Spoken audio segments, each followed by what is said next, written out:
Corona की बढ़ती रफ्तार के बीच दिल्ली में आज और कल वीकेंड कर्फ्यू लागू है, जो सोमवार सुबह 5 बजे जारी रहेगा। वीकेंड कर्फ्यू के दौरान लोगों को बिना वजह घरों से निकलने की इजाजत नहीं है। सिर्फ जरूरी सेवाओं से जुड़े लोग ही आ जा सकेंगे। इसके अलावा अगर कोई मेडिकल इमरजेंसी है या कोई और इमरजेंसी है तो वैलिड आईडी कार्ड के साथ बाहर निकल सकते हैं। अगर वीकेंड कर्फ्यू के दौरान आपकी ट्रेन, बस या फ्लाइट है तो आप बाहर निकल सकते हैं। आप अगर एनसीआर में रहते हैं तो बिना वजह दिल्ली नहीं आ जा सकते हैं। सिर्फ जरूरी काम से ही दिल्ली जाने वालों को इजाजत मिलेगी। दिल्ली में कोरोना के केस बेहद तेजी से बढ़ रहे हैं। बीते 24 घंटे में दिल्ली में कोरोना के 17,335 नए मामले सामने आए, जबकि कोरोना के चलते 9 लोगों की मौत हो गई। बीते साल 8 मई के बाद ये एक दिन में कोरोना के सबसे ज्यादा केस हैं। दिल्ली में कोरोना की संक्रमण दर बढ़कर 17.73% पहुंच गई है, जो पिछले साल 11 मई के बाद सबसे ज्यादा है। दिल्ली में कोरोना के एक्टिव केस 40,000 के करीब पहुंच गए।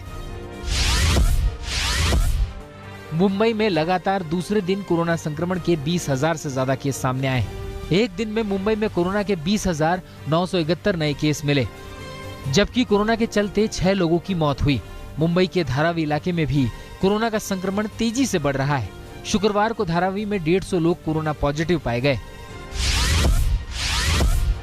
उत्तर प्रदेश में कोरोना संक्रमण के मामलों में लगातार तेजी से इजाफा हो रहा है। बीते 24 घंटे में यूपी में नए कोरोना मरीजों की संख्या 4,000 के पार पहुंच गई। यूपी में बीते 24 घंटे में कोरोना के 4,228 नए केस मिले। साथ ही कोरोना से एक शख्स की मौत हो गई। राज्य में संक्रमण की दर बढ़कर 2% के करीब पहुंच गई है। इसके साथ प्रदेश में कोरोना के एक्टिव केस बढ़कर 12,337 हो गए। पश्चिम बंगाल में एक दिन में कोरोना संक्रमितों की संख्या 18,000 के पार पहुंच गई है। बीते 24 घंटे में पश्चिम बंगाल में कोरोना के 18,213 नए केस सामने आए। अकेले राजधानी कोलकाता में कोरोना के 7,484 मामले सामने आए। चिंता की बात है कि पश्चिम बंगाल में संक्रमण की दर बढ़कर 26% से ज्यादा हो गई है।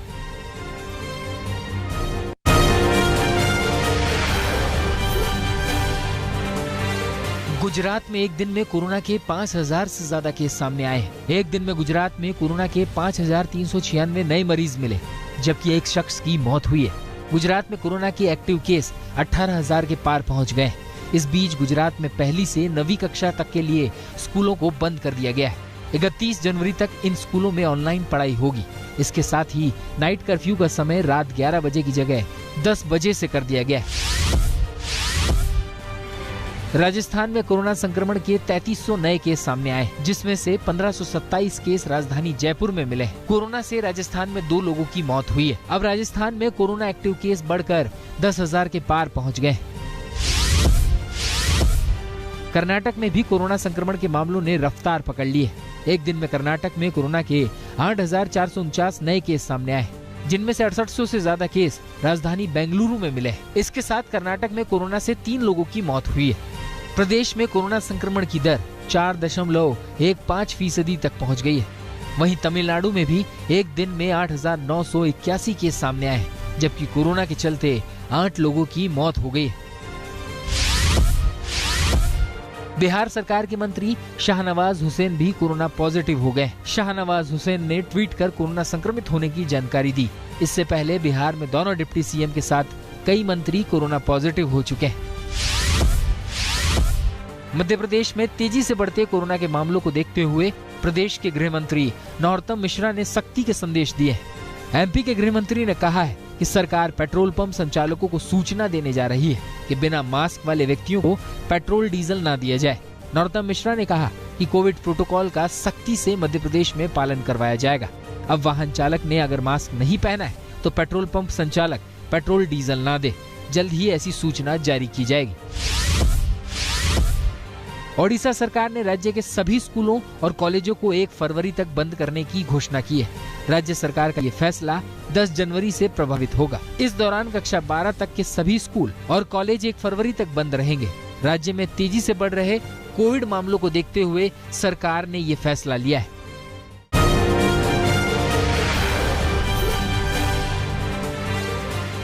प्रधानमंत्री नरेंद्र मोदी की सुरक्षा में चूक के मामले की जांच के लिए गृह मंत्रालय की टीम फिरोजपुर पहुंची।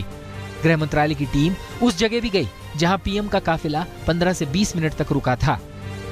इसी जगह पर टीम ने फिरोजपुर एसएसपी और डीआईजी को पूछताछ के लिए बुलाया। बकायदा सभी अधिकारियों से पूछताछ की रिकॉर्डिंग की गई। इतना ही नहीं, पंजाब के डीजीपी सिद्धार्थ चट्टोपाध्याय को एमएचए की टीम ने तलब किया, लेकिन जानकारी के मुताबिक अभी उनसे पूछताछ नहीं हुई है। इस बीच पुलिस के आला अधिकारियों से बीएसएफ कैंप में भी पूछताछ की गई। फिरोजपुर पहुंची गृह मंत्रालय की टीम ने बठिंडा एयरफोर्स स्टेशन पर एसएसपी बठिंडा से पूछताछ की। बताया जा रहा है कि पीएम मोदी के रूट को जो काफिला एस्कॉर्ट कर रहा था, उसमें ज्यादातर बठिंडा की एस्कॉर्ट गाड़ियां थी, जो आगे के रूट को लेकर सीधा एसपीजी से जानकारी शेयर कर रही थी। पंजाब में प्रधानमंत्री नरेंद्र मोदी की सुरक्षा में हुई चूक की जांच के लिए सुप्रीम कोर्ट एक कमेटी का गठन कर सकता है। सुप्रीम कोर्ट ने शुक्रवार को इसका संकेत देते हुए फिलहाल केंद्र और राज्य सरकारों की तरफ से गठित कमेटियों को अपना काम रोक देने के लिए कहा है। कोर्ट ने पंजाब हरियाणा हाई कोर्ट के रजिस्ट्रार जनरल से मामले से जुड़े रिकॉर्ड सुरक्षित करने के लिए कहा है। मामले पर सोमवार को अगली सुनवाई होगी।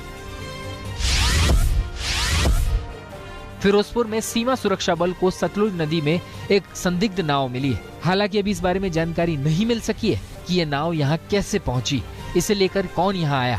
लेकिन नाव की बरामदगी इसलिए अहम हो जाती है क्योंकि 2 दिन पहले प्रधानमंत्री नरेंद्र मोदी भी इसी इलाके में थे। उनका काफिला मौके से महज 50 किलोमीटर की दूरी पर फंसा था। पीएम की सुरक्षा में चूक के मामले में नवजोत सिंह सिद्धू ने केंद्र सरकार पर बड़ा हमला बोला है। सिद्धू ने कहा कि पीएम मोदी को हवाई मार्ग से जाना था, सड़क से जाने का प्लान नहीं था, तो वो कैसे गए। इतना ही नहीं, सिद्धू ने पूछा क्या इस मामले में आईबी सेंट्रल एजेंसी जिम्मेदार नहीं है।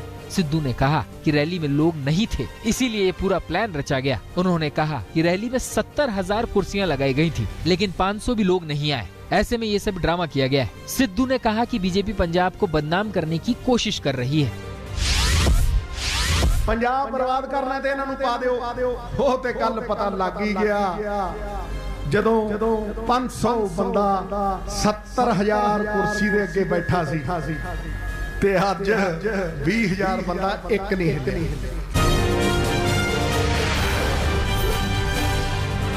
आज 5 राज्यों में चुनाव की तारीखों का ऐलान हो सकता है। चुनाव आयोग ने कोरोना के हालातों को देखते हुए मंथन किया था, जिसके बाद तारीखों के ऐलान की बात कही गई थी। सूत्रों की मानो तो आज चुनाव आयोग तारीखों का ऐलान कर सकता है। यूपी, पंजाब, उत्तराखंड, गोवा और मणिपुर में विधानसभा के चुनाव होने। महाराष्ट्र के नागपुर में आरएसएस मुख्यालय समेत कई अहम ठिकानों पर आतंकी संगठन जैश ए मोहम्मद के निशाने पर है। इस बात का खुलासा खुद नागपुर के पुलिस कमिश्नर ने किया है। इस जानकारी के बाद सभी महत्वपूर्ण ठिकानों पर सुरक्षा बढ़ा दी गई है। वहीं अतिरिक्त पुलिस बल की तैनाती की गई है, जिसमें संघ का मुख्यालय भी शामिल है। हर तरफ पुलिस चौकसी बरत रही है। आरएसएस मुख्यालय परिसर और उसके आसपास फोटोग्राफी और ड्रोन उड़ाने पर रोक लगा दी गई है। पुलिस के मुताबिक जैश ए मोहम्मद से जुड़े आतंकियों ने करीब 2 से 3 महीने पहले नागपुर में रैकी की थी। हेयर कट करते समय महिला के सिर में थूकने वाले जावेद हबीब ने अब एक वीडियो जारी कर माफी मांगी है। इससे पहले राष्ट्रीय महिला आयोग की चेयरपर्सन रेखा शर्मा ने दिल्ली और यूपी पुलिस को चिट्ठी लिखकर हबीब के खिलाफ हुई कार्रवाई की रिपोर्ट मांगी है। हिंदू संगठनों ने भी हबीब की गिरफ्तारी के लिए प्रदर्शन किया है। दरअसल 3 जनवरी को मुजफ्फरनगर के जड़ौदा में एक होटल में जावेद हबीब का कार्यक्रम था। इस दौरान उन्होंने वर्कशॉप में हेयर स्टाइल के कुछ टिप्स दिए थे। जावेद हबीब ने बताया कि पानी ना होने की स्थिति में भी थूक से भी हेयर कट किए जा सकते हैं। ये बोलते हुए उन्होंने डेमो के रूप में कुर्सी पर बैठी एक महिला के सिर पर थूक दिया। कश्मीर के अलग अलग इलाकों में भी भारी बर्फबारी का दौर जारी है। श्रीनगर में भी बर्फ ने शहर को अपने आगोश में ले लिया है। आम जनजीवन पूरी तरह से अस्त व्यस्त हो गया है। सड़कों पर जाम लगने शुरू हो गए। श्रीनगर की कई उड़ानें रद्द कर दी गई हैं। वहीं मौसम विभाग ने भी कश्मीर में ऑरेंज अलर्ट जारी कर दिया है। उत्तराखंड में भी कई इलाकों में भारी बर्फबारी जारी है। कई जगहों पर भारी बर्फ के बीच रास्ता बंद हो गया है। माना पास के बाद बर्फ की मोटी चादरें जम गई है, जिसे हटाने का काम किया जा रहा है। वहीं उत्तरकाशी जिले के गंगोत्री और यमुनोत्री में हुई जमकर बर्फबारी से आसपास के गांव बर्फ के आगोश में आ गए।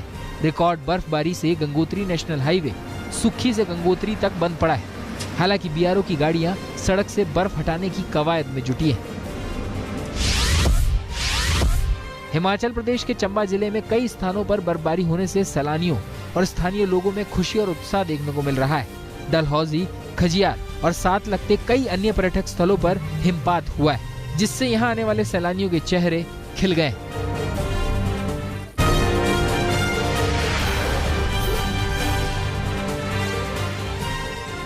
टेनिस के नंबर 1 खिलाड़ी नोवाक जोकोविच को लेकर फ्रांस का बड़ा फैसला। जोकोविच को फ्रेंच ओपन में बगैर किसी अनिवार्यता के खेलने की छूट दी गई। जोकोविच के वैक्सीन स्टेटस छिपाने पर ऑस्ट्रेलिया ने जताई सख्त आपत्ति। ऑस्ट्रेलियन ओपन में खेलने के लिए एंट्री देने से किया इनकार। अमेरिका के सैन फ्रांसिस्को के स्कूलों में बड़ी संख्या में अध्यापक हुए कोरोना के शिकार। 3600 टीचर्स के संक्रमित होने पर शिक्षण व्यवस्था पर पड़ा असर। 2 दिन पहले ही कैलिफोर्निया में फिर से खोले गए हैं स्कूल। जापान में कोरोना से सबसे ज्यादा प्रभावित दक्षिण पश्चिमी क्षेत्रों में संक्रमण पर काबू पाने के लिए नई पाबंदियों को मंजूरी मिली है। रेस्तरां के लिए समय सीमा, बार पर पाबंदी, बड़े पैमाने पर आयोजित कार्यक्रमों पर लगी पाबंदी। नई पाबंदियां रविवार से लागू होंगी और इस महीने के अंत तक लागू रहेंगी। कजाकिस्तान के राष्ट्रपति कासिम जोमार्ता तोकायेव ने हिंसा के लिए विदेशों में ट्रेनिंग लेने वाले आतंकियों को ठहराया जिम्मेदार। सेना को बिना चेतावनी दिए गोली चलाने के दिए निर्देश। राष्ट्रपति की अपील पर रूसी सेना कजाकिस्तान पहुंच चुकी है। देश की गृह मंत्रालय के मुताबिक 26 हथियारबंद लोगों को मार दिया गया है, जबकि हिंसा में 18 सुरक्षा अधिकारी भी मारे गए। म्यांमार का दौर करने पर कंबोडिया के पीएम हुन सेन की भारी आलोचना। 2022 में आसियाना देशों की अध्यक्षता संभालने जा रहे हुन सेन ने कहा कि नेपियाडो में शांति के मकसद से आए हैं। म्यांमार में सैन्य शासन के सख्त रवैये का विरोध कर रही है दुनिया।